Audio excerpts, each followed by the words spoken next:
Listen to me. There are moments in your life when heaven is whispering, but you are too busy hurting to hear it, too busy worrying to notice it, too distracted by fear to receive it. And the tragedy is not that help isn't available. The tragedy is that you don't know how to let it help you. You've been praying, you've been hoping, you've been asking God for direction. But what if the guidance has already been sent and you simply haven't opened the door? Today, I didn't come to entertain you. I didn't come to motivate you for a moment and leave you the same. I came to wake you up because there is a divine support system assigned to your life, guidance that shows up in nudges, warnings, confirmations, and quiet inner knowing. Some people call them spirit guides. Some call it divine direction. Some call it the voice of God moving through your spirit. But whatever name you give it, you were never meant to walk this journey alone. And today, I'm going to show you the secret to letting that guidance work with you. Starting right now, guidance requires stillness because nothing divine competes with noise. The moment your life becomes loud, hurried, and crowded with constant reaction, the voice meant to lead you gets buried under urgency. Stillness is not weakness, and it is not inactivity. It is the posture of a spirit that has decided to listen instead of chase. Too many people are exhausted not because life is heavy, but because they never stop moving long enough to receive instruction. When everything around you is screaming for attention, the soul has no space to breathe and guidance cannot land where there is no room. Stillness is where alignment begins. It is the pause between thoughts, the quiet after prayer, the moment when you stop explaining your pain and allow truth to speak back to you. Divine guidance does not fight for dominance in a crowded mind.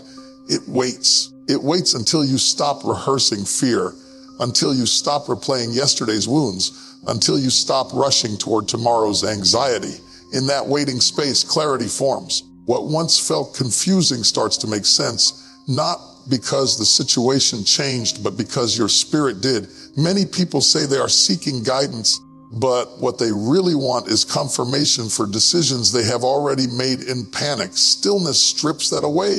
It exposes the difference between impulse and instruction. When you become still, you notice the subtle redirections you missed while rushing. You hear the warning you ignored. You feel the peace that only shows up when you are in the right place at the right time. Stillness teaches you discernment. It trains your spirit to recognize what feels forced versus what feels aligned.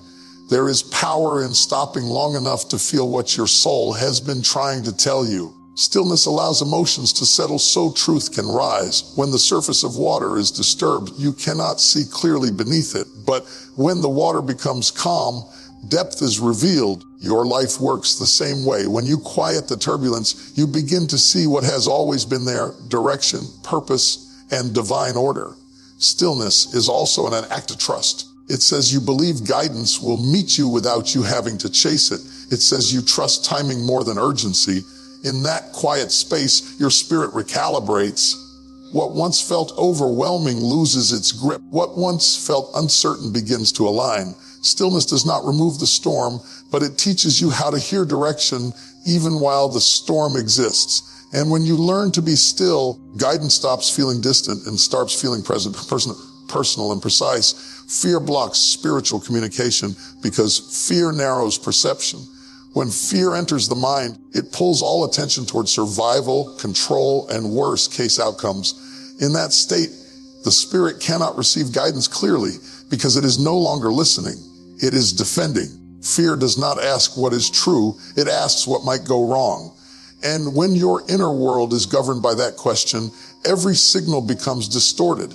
What could have been direction feels like danger. What could have been a nudge feels like risk. Fear turns guidance into threat.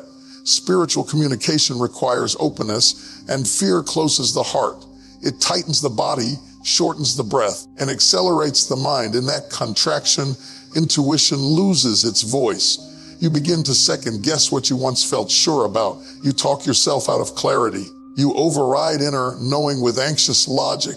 Fear convinces you that safety lies in hesitation, when in truth, stagnation often keeps you trapped in the very place you are trying to escape. Fear also creates false urgency. It pressures you to move too fast or not move at all. Under fear, decisions are made to avoid pain rather than to follow truth. That is why fear and guidance cannot coexist peacefully. One demands immediate relief, the other invites long-term alignment. Fear wants certainty before movement. Guidance often asks for movement before certainty appears. When fear dominates, you reject anything that requires trust, even if it is leading you toward growth. Another way fear blocks communication is by amplifying past wounds. Old disappointments, betrayals, and failures rise to the surface and speak louder than present truth. The mind begins to say, last time you trusted, you were hurt. And suddenly the spirit's voice is drowned out by memory. Fear keeps you looking backward while guidance is always pointing forward. As long as fear controls the narrative, you interpret new direction through old pain. Releasing fear does not mean the absence of caution. It means the presence of trust. When fear loosens its grip, your inner world becomes receptive again. You begin to sense peace as a signal, not a coincidence. You recognize that guidance often arrives calm, steady, and unforced. The moment fear is replaced with trust, communication opens. You hear more clearly because you are no longer bracing for disaster. You feel direction again because your spirit is no longer in hiding. Fear silences guidance, not because guidance disappears, but because fear refuses to listen. When trust returns, the connection is restored and clarity follows. Guides work through intuition, not noise, because truth rarely needs volume to be real. Intuition is the quiet awareness that rises without effort, explanation, or argument. It does not force itself into your mind. It simply appears calm and clear, often when you are not searching for it. Noise, on the other hand, is frantic. It pushes, pressures, and overwhelms. Many people miss guidance not because it isn't present, but because they expect it to arrive dramatically instead of gently. Intuition speaks in feelings, impressions, and inner recognition. It shows up as a sense of peace or unease before logic can explain why. It may arrive as a sudden clarity, a knowing that does not require proof. Because it is subtle, it is easy to dismiss. The mind is trained to value what is loud, urgent, and emotionally charged. Yet guidance often moves in the opposite direction.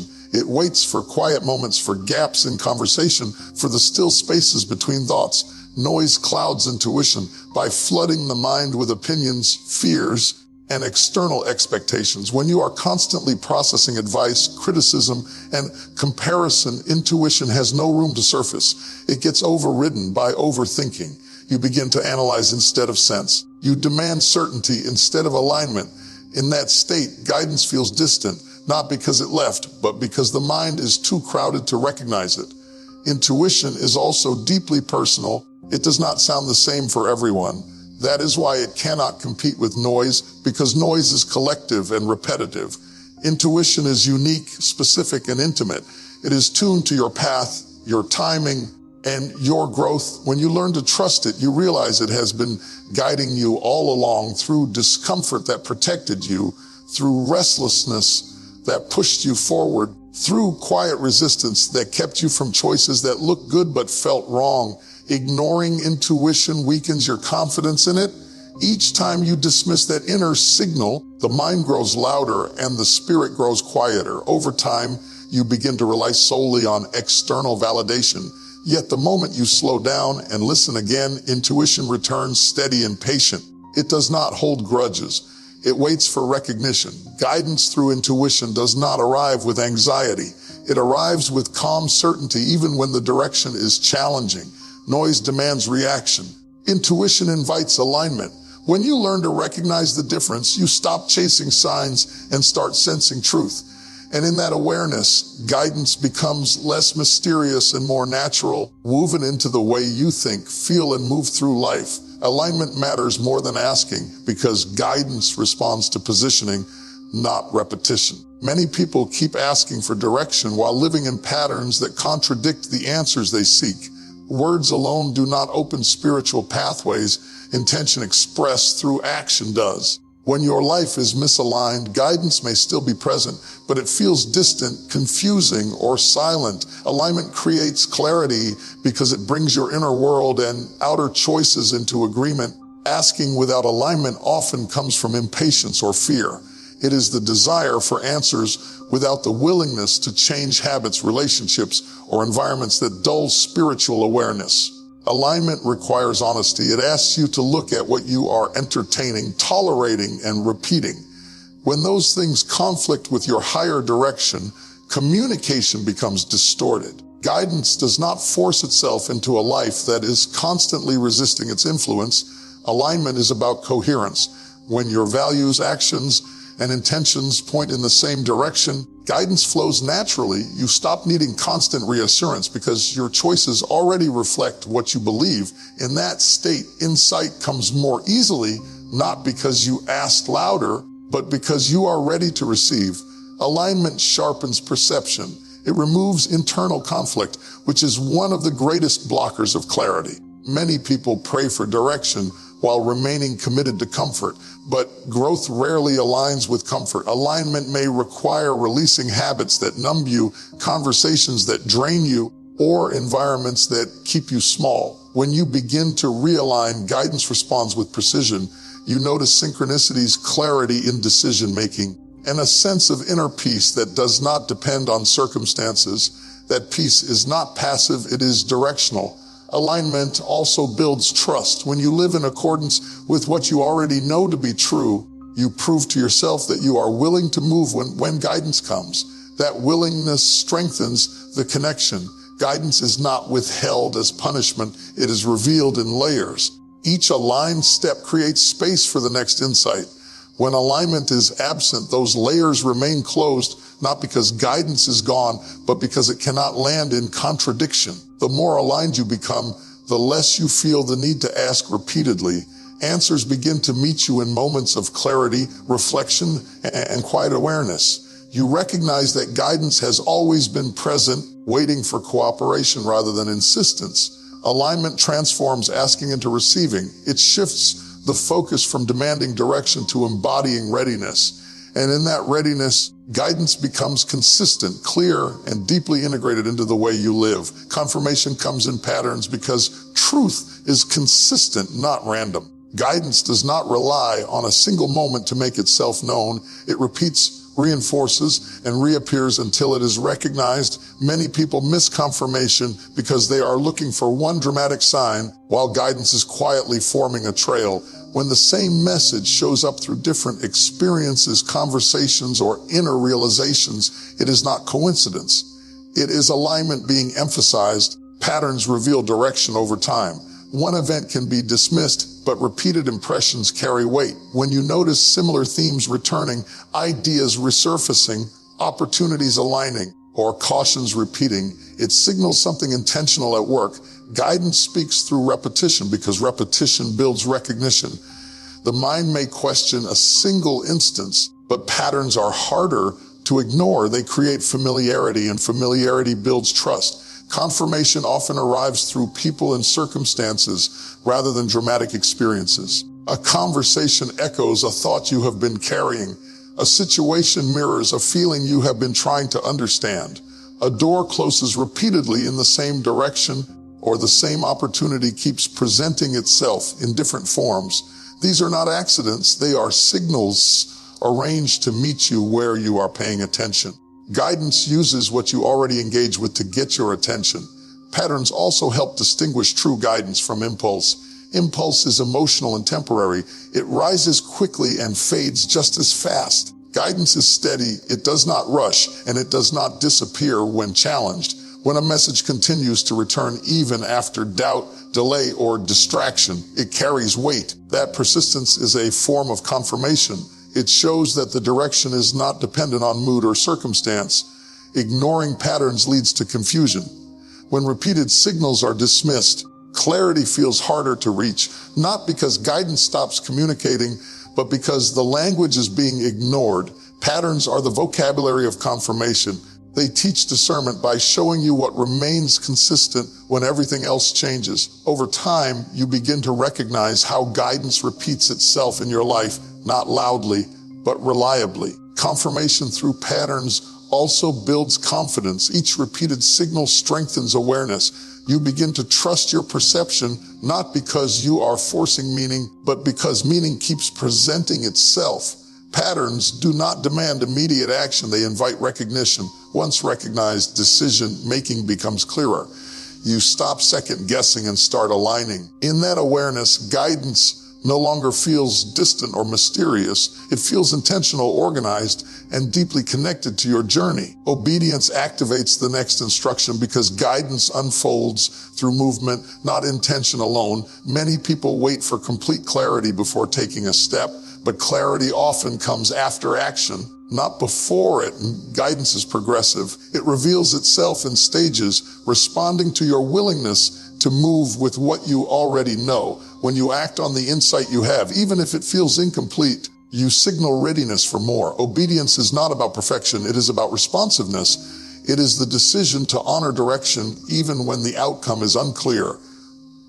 When guidance is ignored or delayed, momentum stalls, not as punishment, but as protection. Direction is designed to be lived, not stored. Until it is expressed through action, it remains dormant. Obedience gives it form. It turns awareness into alignment and intention into reality. Many people confuse obedience with loss of control. In truth, it is an act of trust. It acknowledges that guidance sees a wider picture than fear or logic alone. When you obey what you sense to be true, you create movement. That movement generates feedback. Through experience, refinement occurs. What once felt vague becomes clearer because you are now engaged in the process rather than standing outside of it. Disobedience often disguises itself as overthinking. The mind demands more signs, more reassurance, more guarantees. Yet guidance does not operate on guarantees. It operates on faith and follow through. When you hesitate, the signal does not grow louder, it waits. The next instruction is often dependent on the last one being honored. Without that step, the sequence cannot continue. Obedience also strengthens discernment. Each aligned action deepens trust in your ability to recognize guidance. You begin to notice cause and effect. Peace follows certain choices. Resistance follows others. Through obedience, you learn the language of direction by experience, not theory. This lived understanding cannot be replaced by explanation. When you move in alignment, guidance becomes more precise. Opportunities appear at the right time. Connections form naturally. Decisions feel less forced. This is not coincidence. It is the result of participation. Guidance responds to engagement. The more you act with integrity toward what you know, the clearer the next step becomes. Obedience does not remove challenges, but it ensures direction within them. You may not see the entire path, but each step reveals the next. That is how guidance works. It meets you in motion, not stagnation. When you choose to act on truth instead of waiting for certainty, instruction continues to unfold and direction becomes an ongoing dialogue rather than a distant hope. Hear me now. You were never abandoned, never overlooked, never walking in circles by accident. What you thought was silence was preparation. What you thought was delay was alignment. What you thought was confusion was heaven waiting for your cooperation. The guidance you've been asking for is not coming someday. It's already here.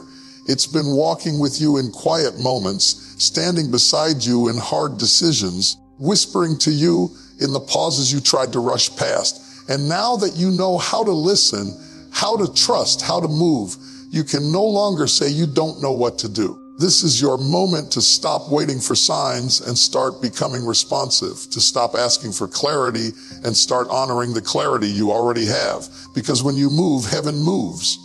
When you trust, direction flows. When you obey, the next door opens. So don't leave this place the same way you came and walk out attentive. Walk out aligned. Walk out aware that you are guided, supported, and never alone. The voice has been speaking. Now your spirit is tuned in. And as you take your next step, not in fear, but in faith, you will discover this truth. The moment you begin to listen, your life begins to move with purpose.